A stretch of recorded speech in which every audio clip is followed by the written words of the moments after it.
진짜 엄청나게 방대하네요. 네, 엄청나게 방대하네요. 뭐 신경 생물학적인 부분, 뭐 뇌신경회로, 신경 전달 물질, 정신 역동, 뭐 이런 걸 토대로 어쨌든 감정이란 추상적인 부분을 어떤 구체화해서 메커니즘적으로 뭐 분석을 하는 그런 면이 있는 거네요. 네.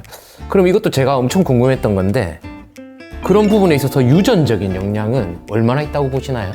유전적인 영향은 정신건강학적인 질환에 있어서 사실 좀 중요합니다. 사실 우리가 임상적으로 이야기할 때는 조금 조심스러운 면이 있는데요. 왜냐하면 이제 이런 부분들을 뭔가 이렇게 좀 탓하거나 혹은 이제 그런 걸로 좀 자책하시거나 하는 용도로 이렇게 좀 하는 경우들이 있어서 좀 조심스러울 수 있는데, 좀 더 와닿을 수 있게 비교를 해보면요. 우리가 일반적으로 건강 검진을 할 때 가족력을 체크하는 곳이 있습니다. 뭐 암이 있냐, 뭐 이런 것들이 있을 때 고혈압이나 제2형 당뇨에 대해서 우리가 체크하는 때가 있는데요. 이 고혈압이나 제2형 당뇨병 같은 경우는 유전적인 요인이 30에서 50% 수준이다라고 알려져 있습니다. 근데 우리가 대표적인 중증 정신질환들 같은 경우에는 이보다 더 높은 60에서 80% 수준으로 알려져 있거든요. 그리고 요즘 흔히 이제 듣고 있는 ADHD 같은 그 질환 역시 70에서 80%의 정도로 유전적 기질이 매우 강합니다. 우울장애나 불안장애의 유전적인 영향도 고혈압이나 제2형 당뇨병과 같은 수준과 비슷합니다. 그래서 정신건강학과적인 질환은 단순히 어떠한 부정적인 반응이다. 옛날에 이제 그런 일들이 많았습니다. 뭐 네가 약해서 그래, 뭐 적응을 못해서 그래. 이제 그런 것이 아니고 어떤 유전적인 취약성도 동반되어 있는 생물학적 질환이다라는 것을 시사하는 내용이 되겠습니다. 그렇군요. 그리고 또 이제 이런 유전 요인적인 요인을 다룰 때 우리가 후생 유전학, 에피제네시스의 개념 또한 정신질환의 유전적인 요인을 이해하는데 중요한 역할을 합니다. 저도 이렇게 아주 깊게 아는 내용은 아니지만 제가 이제 배운 바를 이제 토대로 말씀을 드리면 어떤 이제 유전자를 타고난 것뿐만 아니라 그 유전자가 어떤 환경에서 발현되느냐에 따라서 어떤 정신적인 취약성이 달라진다는 얘기거든요. 그래서 우리가 유전이라고 하는 것은 뭔가 이렇게 수정이 되고 자라나면서 우리가 염기 서열이 바뀌지 않는다. 유전은 그렇게 끝이다라고 생각을 하는데 사실 그것이 아니라 환경적인 요인으로 어떤 이제 여러 이제 방법들이 설명이 있습니다. 뭐 DNA 메틸레이션이나 어떤 히스톤 프로테인의 어떤 변형, 히스톤 단백질의 변형 이런 것들로 유전자 발현을 조절할 수 있는 어떤 메커니즘이 있고 이것이 특이하게도 이제 다음 세대로 전달이 된다라는 내용도 같이 다루고 있거든요. 그래서 우리는 정해진 염기 서열만 유전이 되는 게 아니라 어떻게 보면 후천적인 그런 요인도 다음 세대로 전달될 수도 있고 어떤 이제 조절이 환경적인 요인을 받을 수 있다. 그래서 여러 스트레스나 트라우마, 영양 상태, 환경 등이 가지고 있는 유전자의 발현을 조절을 해서 이제 우울증이나 어떤 조현병, 불안증, PTSD와 같은 정신질환에서 후생 유전적 변화와 연관이 있다는 연구들이 많이 늘고 있습니다. 그래서 이는 환경으로 유전자를 켜고 끌 수 있다라는 가능성을 보여주기도 하고요. 어떤 조기 개입이나 치료가 실질적인 변화로 이어질 수 있다는 관점을 제공하기도 해요. 저도 이것도 이제 이 수련 받을 때 나에게 교수님과 함께 접한 개념인데요. 임상에서는 아직까지 이제 잘 이용할 수 있는 상태는 아니죠. 왜냐하면 우리가 막 이렇게 표준화되어 있다거나 검사 도구가 있다거나 이제 그걸 타겟팅한 치료제가 있는 건 아니니까요. 다만 어떤 정신건강학과적인 질환을 이해를 할 때 이런 맥락으로 여러 가지 측면을 고려를 해서 이해를 하고 있다 이렇게 보시면 될 것 같습니다. 의도하지 않은 질문이었는데 제가 이런 답변을 의도한 건 아니었는데 진짜 듣다 보면 이런 심오한 내용들이 다 있군요. 네. 그럼 어쨌든 이 유튜브를 보고 계신 분들 중에 저희 회원분들 중에 이런 부분에 있어서 질환이 어떤 의심되는 회원분들이 있다 그러면 어디서부터 시작을 하는 게 좋을까요? 뭐 당연히 뭐 가까운 정신건강의학과 병원을 방문해서 상담을 해야겠죠, 그죠? 네. 네. 개인적으로 이렇게 정신건강의학과에서의 우리가 어떤 로컬 진료, 1차 의원에서의 진료라고 할게요. 초기 진료는 기본적으로 접근성과 시간, 이 두 가지가 얼마나 확보되는가에 따라 굉장히 달라질 수 있다고 생각을 해요. 여기서 접근성은 단순히 이제 병원까지의 물리적인 거리도 있겠지만 우리가 아까 이제 의료인 이야기를 했으니까 어떤 정신건강의학까지의 평가나 어떤 이렇게 이해와 같은 심리적인 거리감 또한 중요하다고 볼 수가 있습니다. 제가 이제 요즘 겪고 있는 이렇게 치과처럼 의사가 이제 오롯이 환자와 작업을 하는 의료 행위가 대부분이거든요.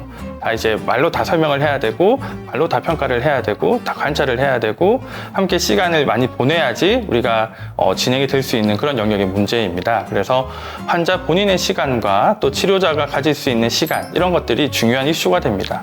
그래서 어떤 문제를 다루느냐, 어떤 치료적 접근을 사용하느냐에 따라 요구되는 시간의 깊이나 밀도가 달라질 수 있어요.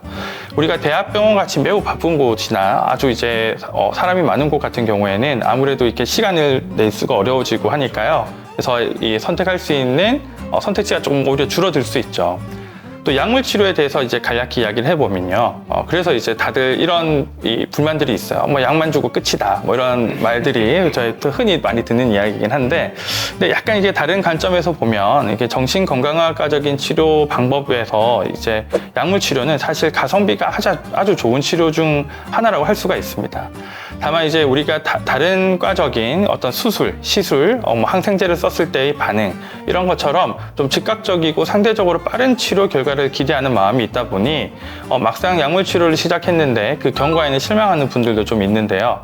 실제로 우리가 큰 대규모 연구에서 첫 번째 항우울제에 반응하는 비율은 한 약 60% 정도로 알려져 있거든요. 그래서 저도 이제 때로 설명을 하거나 방어감이 좀 심하신 분들, 치료를 엄청 이제 고민해서 오셨는데 아주 기대가 크신 분들한테는 미리 좀 설명을 잘 해드려요. 그러지 않으면 그냥 조금만 드시다가 효과 없다고 하시고 또 치료를 안 받으시거나 이런 식으로 계속 이제 힘들게 지내시거든요. 그래서 이 60% 정도이기 때문에 필요하면 약을 좀 바꾼다든지 더 긴 기간 쓴다든지 병용한다든지 이런 여러 가지 또 약물 치료 전략들도 나올 수 있는데요. 이렇게 수치만 보면 낮게 느껴질 수도 있지만 이게 감정이나 갈등을 막 깊게 다루는 여러 시간이 많이 드는 비용도 많이 드는 그런 과정이 당장 중요하지 않은 분들한테는 이런 그냥 약물 치료, 약만 일단 먹어봅시다라고 하는 것이 나름대로는 이제 효율적인 선택일 수도 있는 거죠. 그래서 내가 지금 불편한 증상이 명확하고 시간적인 여유가 별로 없다면 우선 약물 치료만이라도 시작해 보면서 경과를 지켜보는 것이 좋은 첫걸음이 될 수 있습니다.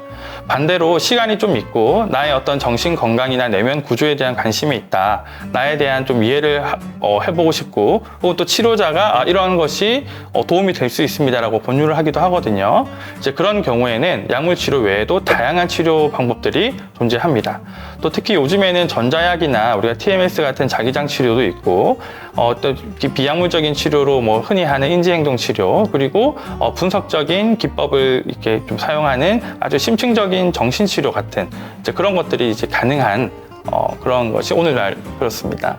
그래서 결국 중요한 것은요, 나에게 맞는 방식으로 치료를 시작하는 것이고 처음엔 작게라도 문을 열어보는 것이 회복의 시작이 될 수 있다, 이렇게 말할 수 있겠습니다. 결국 이제 여기 얘기를 대충 정리를 해보면 어떤 상황에 맞는 의료인, 병의원을 찾는 것도 중요하고, 그리고 일단 작게라도 먼저 접근이 용이한 곳부터 일단 방문을 하는 게 일단 자체가 중요할 것 같네요. 그런데 이거는 대본에 좀 없는 내용이긴 한데, 그럼 이제 유튜브를 보고 계신 분들 중에 어떤 경우에 정신건강의학과를 가야 될까요? 이 얘기를 들어보면 어떤 특정 경계가 있는 것 같지는 않거든요. 뭐 이런 증상이 있으면 가야 된다, 뭐 이런 건 없을 것 같으니까 보통은 이제 시간 지나면 괜찮아지겠지 이런 생각으로 방치해 두는 분들도 많고, 그게 이제 원래 이제 여쭤보려고 했던 어떤 조기 치료가 중요한가요? 라는 질문과도 맞닿아 있는 것 같거든요. 요거랑 같이 섞어서 대답을 해주실 수 있을까요? 네, 일단은 어떠한 증상이 있을 때 병원을 가야 되느냐, 사실 이게 매우 또 중요한 영역의 문제이긴 한데, 사실 정신건강의학과는 우리가 흔히 생각하는 임상 진료처럼 어떤 검사를 해서 이상 소견이 나와가지고 그 결과에 맞춰서 알고리즘이 짝짝짝 있고 이제 이런 게 아니거든요. 그래서 정신건강의학 아까 말씀드린 DSM-5라고 하는 진단 기준에 이 진단이 내릴 때에도 이 앞서 말한 여러 가지 증상들로 인해서 이 환자분이 내가 정말 일상이나 사회생활에서 아주 좋지 않은 어떤 기능적인 저하를 느끼고 있고 그로 인한 불편감을 충분히 인지한다. 그럴 때 이제 진단도 내리고 치료에 또 이제 시작하는 것이 의미가 있다라고 말을 하고 있습니다. 사실 내가 증상을 전혀 부인을 하고 있다. 옆에서 보면 너무 힘들어 보이는데도 나는 괜찮다라고 하면은 그 억지로 이렇게 치료를 하게 하는 거는 사실 쉽지가 않죠. 그래서 그런 부분에 있어서는 의료인들이 아주 또 빡센 성향이 좀 있기는 합니다. 잘 버티시고 나름대로의 어떤 해석을 하면서 아주 이렇게 하다 이제 아주 정말 힘들어졌을 때 오는 경우들이 많거든요. 그래서 언제 병원을 가야 되느냐, 이것은 사실 내가 스스로 조금 불편감을 느끼고 있고 이게 좀 이전에 나와는 좀 다른 것 같다. 이전에 내가 잘할 수 있었던 것들을 잘 못하게 됐다. 내지는 내 주변에 있는 소중한 사람들, 가족들이나 뭐 가까운 친구들이 나에 대해서 너는 이전과 좀 달라졌어 라든지 이런 부분이 조금 걱정이 된다라고 이야기를 했을 때는 조금 이제 유연성을 가져서 혹시 이런 것이 내가 좀 더 나아질 수 있는 부분인데 내가 그냥 그대로 두고 있는 건 아닌가, 이런 것들을 한번 생각해 볼 필요가 있습니다. 그래서 빨리 가는 게 중요합니까? 빨리 가는 것이 중요하다고 볼 수 있죠. 많은 질병이 그렇듯이 정신건강의학과에서도 조기 치료는 매우 중요합니다. 제가 지금 오늘 이 중증 정신질환에 대해서는 크게 이야기를 하고 있지 않는데 아주 이제 빨리 개입을 하고 치료를 빨리 시작하는 것이 실제 치료의 반응과 예후에 직접적인 영향을 주는 경우도 매우 많거든요. 또 대부분의 정신건강의학과적인 증상들은 점진적으로 이게 진행이 되면서 아주 이제 고착화되고 나중에는 마치 이제 질병이 성격처럼 돼버리고 삶 전반에 걸쳐서 아주 역기능적인 영향을 주게 되거든요. 그래서 이게 좀 앞서 말씀드린 것처럼 뭔가 좀 불편한 것 같고 주변에서 뭔가 나에게 뭔가 이제 코멘트를 한다, 혹은 그런 시기가 사실은 좀 개입하기 좋은 시기일 수도 있습니다. 가볍게 개입하기. 그래서 불편감이 느껴지신다면요, 가볍게라도 평가를 받아보고 필요하면 조기의 치료를 시작하는 것을 권유드립니다. 이런 어떤 치료나 어떤 치료의 효과나 어떤 치료가 어떤 타깃으로 하는 어떤 최종적인 목표가 있을까요? 어차피 일반적인 저희 치과 같은 경우에 기능 회복이라든지 완치의 어떤 개념이 있을 수 있거든요. 근데 이건 완치의 개념이 없을 것 같아서 여쭤봅니다. 네. 저도 이렇게 치과 치료를 이렇게 하는 것이 정말 좋은 게, 신경 치료를 해도 끝이 있고, 끝이 있죠. 하고 나서 이제 괜찮게 지내면 너무 또 잊고 지낼 수도 있고 막 그렇잖아요. 그렇죠. 네. 정신건강의학과의 대부분 질환들은 조금 다르기는 합니다. 사실 이거는 환자분이 어떤 상태에 있는지에 따라 목표가 좀 달라질 수 있거든요. 우리가 기본적으로는 증상을 없애거나 완화시켜서 내 삶에 미치는 영향을 최소화하고 가능하다면 병전 기능을 회복하는 것이 우리가 일반적인 치료의 목표라고 할 수 있는데요. 하지만 현실적으로는 이게 정신질환의 많은 경우에서는 흔히 말하는 이제 완치라는 개념보다는 내가 가진 어려움을 어떻게 이해하고 조절할 수 있을지, 또 그거를 삶 속에서 어떻게 수용해 나가는지가 더 중요할 때가 많습니다. 그래서 치료의 최종 목표는 내가 다시 일상 및 사회생활을 잘 해나갈 수 있고, 이러한 내가 어려움이 있다는 것을 좀 더 이해하고 내가 이해를 하기 때문에 좀 더 힘들지 않게 다룰 수 있게 되는 것, 그리고 이러한 것들을 이 치료자와 함께 찾아 나가는 과정에 참여하는 것이 아주 중요한 목표가 될 수 있습니다. 결국 치료는 증상만이 아니라 삶 전체를 회복하는 방향으로 이어져야 하고요. 그 안에서 환자분이 원하는 방식과 속도로 함께 목표를 설정해 나가는 것 자체가 중요한 치료 과정의 일부라고 볼 수 있습니다. 네. 그리고 이제 이게 약간은 지금의 질문과는 조금 포커스가 다를 수도 있는데, 이제 막상 이제 현실적으로 이런 이제 진료를 받으려고 하면 이제 흔히 이제 이런 얘기를 많이 듣죠. 그런 치료를 받게 되면 기록에 많이 남게 되고, 상식적으로 생각할 때는 차팅에는 당연히 남겠지만 그게 어떤 개인정보랑 관계된 일이라 쉽게 열람을 하거나 그럴 수는 없을 것 같은데, 그럼에도 불구하고 이게 기록이 남으니까 어떤 치료 자체를 미루게 된다거나 거부하게 된다거나 이런 경우가 많더라고요. 여기에 대해서 어떤 사실적으로 설명을 해주신다면. 이 정신건강의학과의 의무기록도 기본적으로는 다른 진료과의 의무기록과는 다를 게 없습니다. 우리나라 이제 건강보험은 당연지정제고, 이 정신건강의학과는 기본적으로 이제 건강보험진료, 급여진료를 하는 과이기 때문에 진료를 받으면 당연히 병원이나 의원, 공단 이런 곳에 이제 기록은 남죠. 하지만 다들 아는 것처럼 정당한 절차 없이 제3자에게 열람되거나 전달되는 일은 절대 없고요. 환자와 이제 환자 본인의 동의 없이는 그 누구도 이제 볼 수 없는 거는 매우 당연합니다. 그래서 본인 동의 없이 자체적으로 진료 내역을 조회할 수 있는 기관은 민간, 공공 통틀어서 다 없다고 보시면 됩니다. 다만 이제 우리가 행정적으로 이제 어떤 장애 등급을 판정받는다든지 혹은 장기 요양 등급 등과 같은 여러 가지 질병과 관련한 어떤 지원 제도들이 있죠. 이제 그런 것들을 받고 있으시다면 당연히 이제 공무원들은 그런 것들을 좀 확인하고 하는 작업들을 거치니까 그런 것들은 관련된 행정기관에서 조회될 수는 있어요.